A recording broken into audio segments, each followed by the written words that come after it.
Hello everyone, आज हम इस वीडियो में देखेंगे कि बेसिकली इफ एंड एलिफ में क्या डिफरेंस होता है। तो देखिए, जैसे कि मैं एक वेरिएबल लेता हूं किसी स्टूडेंट के मार्क्स को स्टोर करने के लिए और मैं बोलता हूं स्टूडेंट के मार्क्स अगर अबव 40 हैं, जैसे कि आप लोगों को ऑलरेडी पाइथन आता है, मैं एज्यूम कर रहा हूं क्योंकि आप इंटरव्यू की प्रिपरेशन कर रहे हो, करेक्ट। तो अगर स्टूडेंट के मार्क्स अबव 40 हैं तो मैं उस केस में स्टूडेंट को ग्रेड प्रोवाइड कर दूंगा, लेट्स से बी। और सेम स्टूडेंट के अगर मार्क्स अबव 60 हैं तो मैं उस केस में स्टूडेंट को ग्रेड प्रोवाइड करूंगा ए। बट अगर स्टूडेंट के मार्क्स इन दोनों में से कोई भी कंडीशन सेटिस्फाई नहीं करते सो मैं बाय डिफॉल्ट स्टूडेंट के मार्क्स के अकॉर्डिंग स्टूडेंट का ग्रेड डिफाइन करूंगा सी। ठीक है। अब देखो प्रॉब्लम क्या है कि मार्क्स वेरिएबल में मार्क्स है 60 जो कि अबव 40 भी है और अबव 60 भी है, तो आपको दोनों ग्रेड मिले B and C. Is that correct? Answer is no. क्यों? मैंने इसलिए आपको ऐसे बताया कि आपने यहाँ पे ग्रेटर देन ऑपरेटर देखा है ना, अगर उसको 60 के इक्विवेलेंट लिखना होता तो यहाँ पे ग्रेटर देन इक्वल टू होता। तो कई बार कैंडिडेट यहाँ पर भी कंफ्यूज हो जाते हैं कि ग्रेटर देन क्या है और दो ऑपरेटर एक साथ क्या करते हैं।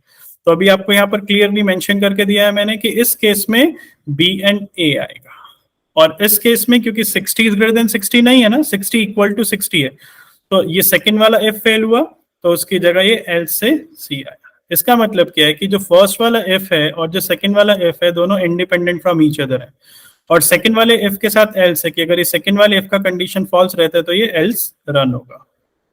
अब देखिए मैं क्या बताता हूँ। सबसे पहली बात तो ये है कि स्टूडेंट के मार्क्स के अकॉर्डिंग उसका ग्रेड या तो बी आना चाहिए, ए आना चाहिए, सी आना चाहिए। तो जैसे कि मार्क्स 40 के अबव होंगे तो बी आएगा, लेकिन अगर 40 के अबव हो के 60 के भी अबव हो गए तो ए आना चाहिए।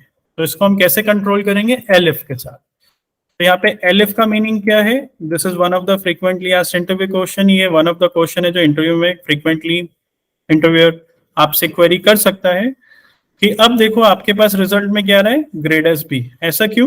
क्योंकि फर्स्ट वाला इफ सेटिस्फाई हो गया कंडीशन तो सेकंड वाला एलिफ चेक ही नहीं होगा। इसका मतलब जब सेकंड वाली कंडीशन को फर्स्ट वाली कंडीशन पे अगर आपको डिपेंडेंट बनाना हो तो आप क्या यूज करोगे? एलिफ। तो अब इस केस में क्या होगा, पहले ये कंडीशन चेक होगा, अगर ये कंडीशन सेटिस्फाई नहीं हुआ तो ये चेक होगा, और अगर दोनों कंडीशन फॉल्स है तभी जाके एल्स रन होगा।